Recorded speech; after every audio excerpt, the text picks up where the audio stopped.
Hi friends, இந்த வீடியோவில் நாம் இதை பற்றி பார்க்க போகிறோம்னா சந்தியா ராகவ் சீரியல் ரிவ்யூ பற்றி தான் இந்த வீடியோவில் பார்க்க போகிறோம். அதுக்கு முன்னாடி நம்ம சேனலை சப்ஸ்கிரைப் பண்ணாதவங்க கீழே இருக்கிற சப்ஸ்கிரைப் பண்ண கிளிக் பண்ணிவிட்டு பக்கத்தில் இருக்கிற பெல் பட்டனையும் கிளிக் பண்ணிடுங்க. சரி வாங்க வீடியோக்குள்ளே போகலாம். இங்கே பார்த்தோம்னா ஜானகி ஒரு அதிரடியான முடிவெடுக்கிறாங்க. எப்படி இருந்தாலும் சந்தியா மாயா நம்மளை விட்டு தான் போயிருக்கா. அதனால மாயா வாழ்க்கை நமக்கு முக்கியம்தான். எப்படியாச்சும் இவர்கிட்ட நாம் எடுத்து சொல்லலாம். ஸோ சீனு மாயா வாழ்க்கை மட்டும் இதில் பாதிக்கப்பட போகிறதில்ல. சீனு ஒருவேளை சாருவை கல்யாணம் பண்ணிக்கிட்டாலும் இதில் 3 பசங்களோட வாழ்க்கை தான் நாசமாக போக போகுது. அதுக்கு முன்னாடி நாம் எப்படியாச்சும் இதுக்கு ஒரு முடிவு காணணும் அப்படின்னுட்டு ஜானகி என்ன பண்ணுறாங்கன்னா ரகுராமா அழைச்சிட்டு அந்த ஒரு கோவிலுக்கு வராங்க. ஸோ அங்கே பார்த்தோம்னா நல்லபடியாக சாமி கும்பிட்டுட்டு ஒரு தடுமாட்டத்தில் இருந்துட்டு இருக்காங்க. உடனே நம்ம ரகுராம் இங்கே பாரு ஜானகி, இப்போ வாச்சும் மனசில் இருக்கிற அந்த விஷயம் என்னன்னு சொல்லுமா, நைட்ல இருந்தே ஒரு மார்க்கமாகவே இருந்துட்டு இருக்கு. என்ன ஆச்சு ஜானகி, இது பிரச்சனையா அப்படின்னு கேட்டதும் இது ஒன்றும் பிரச்சனை இல்லைங்க, ஆனால் இது ரொம்ப ரொம்ப முக்கியமான விஷயம், அதை எப்படி சொல்றேன்னு தான் எனக்கு தெரியுதுல்ல அப்படின்னதும் இங்கே பாரு ஜானகி, எல்லா விஷயத்தையும் மனசில் போட்டு நாம அடைச்சி வச்சுட்டு இருந்தோம்னா அது நமக்கு தான் பாதிப்பாக அமையும். எதுவாக இருந்தாலும் தைரியமாக சொல்லு அப்படின்னதும் இங்கே பாருங்க, நான் இப்போ சொல்ல போகிற விஷயத்தை கேட்டு நீங்கள் பதட்டமோ இல்லை அதிர்ச்சியோ ஆகக்கூடாது அப்படின்னதும் அப்படின்னு விஷயம் சொல்ல போகிற ஜானகி சொல்லு அப்படின்னு சொன்னதும் ஜானகி சொல்லலான்னு எடுக்கிறாங்க. அதை சொல்ல எடுக்கிறதுக்கு முன்னாடியே நம்ம ரகுராம் மயங்கி கொண்டு விழுந்துடுறாங்க. இது கவனிக்காம ஜானகி திரும்பி நின்று பேச ஆரம்பிக்கிறாங்க. இங்க பாருங்க, நாம இத்தனை நாளா மாயா காதலிக்கிற பையன் யாருன்னே கண்டுக்காம இருந்துட்டாங்க. ஸோ மாயா காதலிக்கிற பையன் வேற யாரும் இல்லைங்க, நம்ம சீனு தான். சீனுவும் மாயாவும் ஒருத்தருக்கு ஒருத்தர் உயிரா காதலிக்கிறாங்க அப்படின்னு சொல்லிட்டு பின்னாடி திரும்பி பாக்குறாங்க. பார்த்தா ரகுராம் மயங்கி விழுந்து கிடக்குறாங்க. இதை பார்த்து ஜானகி செம அதிர்ச்சி ஆகி, ஐயோ உண்மையை சொன்னதால அதிர்ச்சி ஆகி அவர் மயங்கி விழுந்துட்டாரு, இப்ப நான் என்ன பண்ணுவேன் அப்படின்னு சொல்லிட்டு ஜானகி கிடந்து அழுதுட்டு இருக்காங்க. என்னங்க எழுந்துறீங்க, என்ன ஆச்சுங்க உங்களுக்கு, எழுந்துறீங்க அப்படின்னு ரொம்ப பதட்டமா அழுதுட்டு இருக்காங்க. அதுக்கப்புறமா ஒரு வழியா ரகுராமா ஹாஸ்பிட்டல்ல அட்மிட் பண்ணிடுறாங்க. ஸோ ஒட்டுமொத்த குடும்பமும் ஹாஸ்பிட்டலுக்கு வந்துடுறாங்க. அப்ப நம்ம ஜானகி ஐயோ கடவுளே, என் புருஷனுக்கு இப்படி ஆகுறதுக்கு நான் காரணமா இருந்துட்டேனே அப்படின்னு ஜானகி ரொம்ப பதட்டமா அழுதுட்டு இருக்காங்க. அப்படின்னு பார்த்து வீட்டுல இருந்து எல்லாருமே ஓடி ஜானகி என்ன ஆச்சுமா, திடீர்னு எப்படிமா ரகுராமுக்கு இப்படி ஆச்சு, எப்படில எந்த ஒரு கவலை கஷ்டமும் இல்லாம நிம்மதியாத்தான் இருந்தா, அப்படி இருக்கும்போது திடீர்னு எப்படிமா அவனுக்கு மயக்கம் வந்துச்சு அப்படின்னு கேட்டதும் உடனே ஜானகி ஐயோ இது நான் எப்படி எல்லாருக்கிட்டே சொல்லுவான் அப்படின்னு ரொம்ப ஃபீல் பண்ணி அழுதுட்டு இருக்காங்க. இங்க இன்னொரு பக்கம் பார்த்தோம்னா டாக்டர்ஸ் ட்ரீட்மெண்ட் பண்ணிட்டு இருக்காங்க. இன்னொரு பக்கம் ஜானகி தனியை அழுதுட்டு இருக்கும்போது உடனே நம்ம மாயாவும் தானாவும் ஆறுதல் சொல்றாங்க. இங்க பாருமா, அப்பாவுக்கு ஒன்றும் ஆயிருக்காதுமா, அது ஒரு சாதாரண மயக்கம் தான், அழாத அப்படின்னதும் இல்லை தானா, அப்பா இப்படி மயக்கம் விழுறதுக்கு காரணமே நான் தான் அப்படின்னு சொன்னதும் மாயாவும் தானாவும் அதிர்ச்சி ஆறாங்க. அம்மா என்னம்மா சொல்ற, என்ன சொல்ற நீ அப்படின்னு கேட்கும்போது உடனே ஜானகி கோவில்ல நடந்த விஷயத்த சொல்றாங்க. ஐயோ பெரியம்மா, ஏன் பெரியம்மா அவசரப்பட்டீங்க, இங்க பாருங்க பெரியம்மா, நம்ம குடும்ப கௌரவத்துக்காக மட்டும் நான் இந்த உண்மையை மூடி மறைக்கல, இப்படியான பிரச்சனைகள் வரும்னு தெரிஞ்சுதான் எல்லாத்தையும் நான் குழி தோண்டி புதைச்சிட்டேன், ஆனா அவசரப்பட்டுட்டீங்களே பெரியம்மான்னு மாயா வேற அழுதுட்டு இருக்காங்க. இங்க பாருமா, நீங்க சின்ன பசங்க, உங்களோட வாழ்க்கையை கெடுக்கிறதுக்கு பின்னாடி நாங்களே காரணமா இருக்கக்கூடாதுமா, அதனாலதான் நான் இப்படி ஒரு முடிவெடுக்க வேண்டியதா போயிடுச்சு அப்படின்னு ஜானகி ரொம்ப பதட்டமா அழுதுட்டு இருக்காங்க. கவலைப்படாதீங்க பெரியம்மா, நான் பெரியப்பா கிட்ட எடுத்து சொல்றேன், நீங்க அழாதீங்கிற மாதிரி மாயா ஆறுதல் சொல்லிட்டு இருக்காங்க.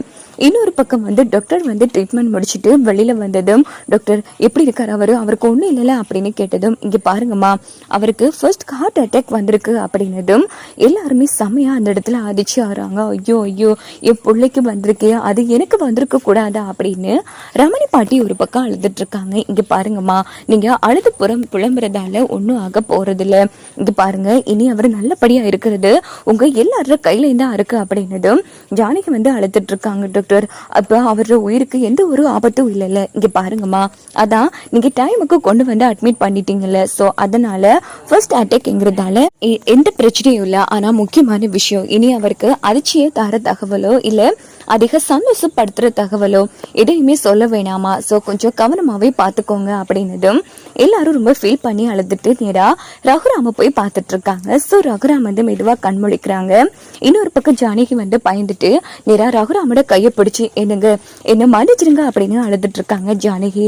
ரகுராமுக்கு இப்படி ஆனதுக்கும் நீ மன்னிப்பு கேட்கறதுக்கும் என்னமா சம்பந்தம் அப்படின்னு ரமணி பாட்டி கேட்கும்போது உடனே ஜானகி வந்து நம்ம சீனு மாயா காதுல சொல்லலான்னு எடுக்கும்போது இங்க பாரு ஜானகி, இப்போ என்ன ஆச்சுன்னு மன்னிப்பெல்லாம் கேட்டு அழுதுட்டு இருக்கேன். இங்க பாரு, அதான் எனக்கு ஒன்னும் ஆகல, நீ அழாத, அவ அப்படித்தாமா இப்படி தேவையில்லாம மன்னிப்பெல்லாம் கேட்பா, அழாத ஜானகி, எனக்கு ஒன்னும் ஆகாது அப்படின்னு சொல்லி ரகுராம் சொன்னதும் ஜானகி மாயா தானா 3 பேரும் புரியாம பாத்துட்டு இருக்காங்க.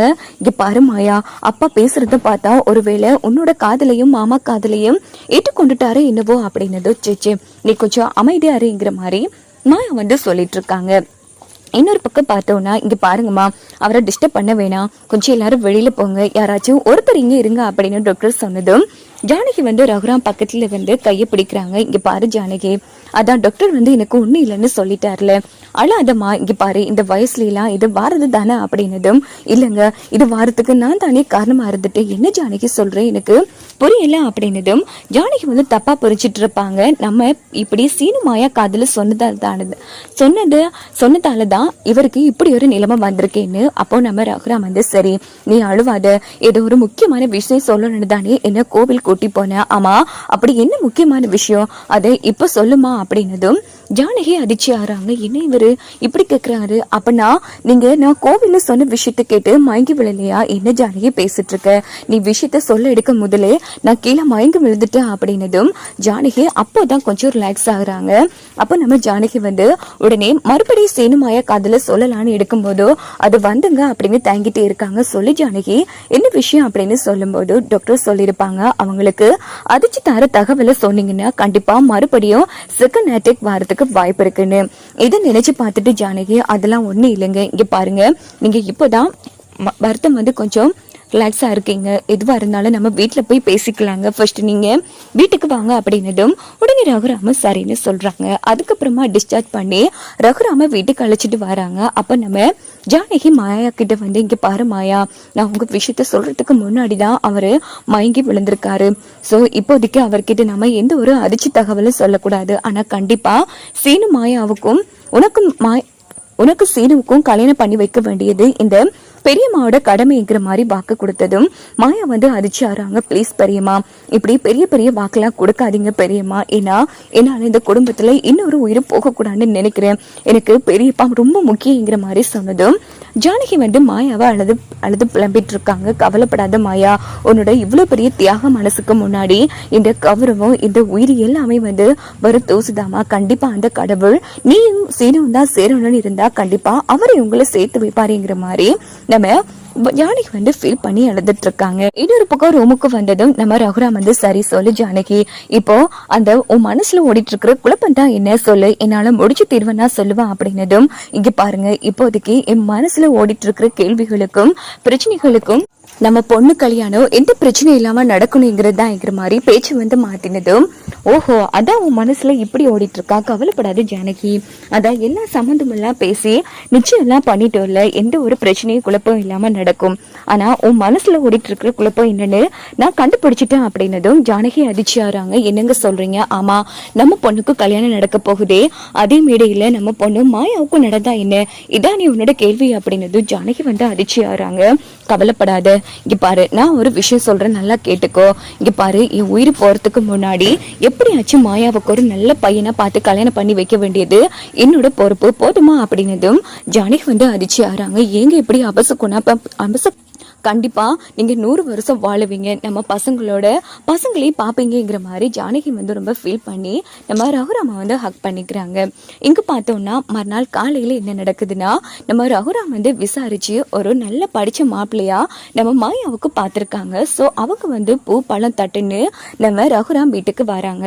இதை பார்த்து எல்லாரும் ஆச்சரியப்படுறாங்க. அப்ப நம்ம ரகுராம் வந்து என்ன அப்படி பாக்குறீங்க எல்லாரும், எல்லாம் சந்தோஷமான விஷயம் தான் ஜானகி, இது உனக்கு ரொம்ப சந்தோஷமா இருக்கும் அப்படின்னதும் என்னங்க சொல்றீங்க, எனக்கு புரியலையே. இங்க பாரு, நீ இவ்வளவு நாளா உன் மனசுல போட்டு எதை போட்டு குழப்பி ரொம்ப கஷ்டப்பட்டுட்டு இருந்தியோ அதுக்கான தீர்வு இன்னைக்கு கிடைக்க போகுது அப்படின்னதும் உடனே நம்ம ஜானகி வந்து அதிர்ச்சி ஆகுறாங்க. எனக்கு புரியலைங்க. இங்க பாரு, இவர் யார் தெரியுமா, அமெரிக்கால படிச்ச நல்ல மாப்பிள்ளை.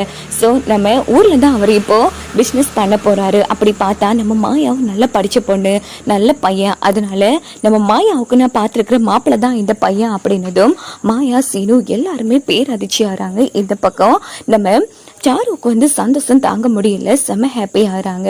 இன்னொரு பக்கம் நம்ம ஜானகி வந்து என்னங்க சொல்றீங்க, இங்க பாரு, எனக்கு தெரியும் ஜானகி, இந்த விஷயம் உனக்கு அதிர்ச்சியா தான் இருக்கும். ஸோ கவலைப்படாத, நம்ம தன கார்த்திக் கல்யாண நாளைக்கு அன்னைக்கு தான் நம்ம மாயாவுக்கு இந்த பையனுக்கும் கல்யாணம் நடக்கும். ஸோ ஒரே மேடையில 2 பசங்களுக்கு நம்ம கல்யாணம் பண்ணி வச்சிடலாம் அப்படின்னதும் நம்ம மாயாவுக்கு என்ன பண்றேன்னு தெரியாம அந்த இடத்துல இடிஞ்சு போயிருக்காங்க. உடனே ரகுராம் வந்து இங்க பாருமா மாயா, உன்னோட முடிவு கேட்காம நான் வேற அவசரப்பட்டு முடிவெடுத்துட்டேன். இங்க பாரு, இந்த கல்யாணத்துல உனக்கு சம்மதமா இல்லையா அதை மட்டும் சொல்லு. சம்மதம் இல்ல, இந்த மாப்பிள்ளையே பிடிக்கலன்னா வேற மாப்பிள்ளை நாம பாக்கலாம் அப்படின்னதும் இங்க பாருங்க பெரியப்பா, நீங்க என்ன முடிவெடுக்கிறீங்களோ, நீங்க யாரை காட்டி கல்யாணம் பண்ண சொல்றீங்களோ கண்டிப்பா அந்த முடிவுக்கு நான் கட்டுப்படுறேன் அப்படின்னதும் சீனு வந்து செம்ம காண்டாகி அந்த இடத்துல ரொம்ப ஃபீல் பண்ணி அழ ஆரம்பிக்கிறாங்க. இன்னொரு பக்கம் ஜானகி எல்லாருமே பேரதிர்ச்சியா இருக்கு.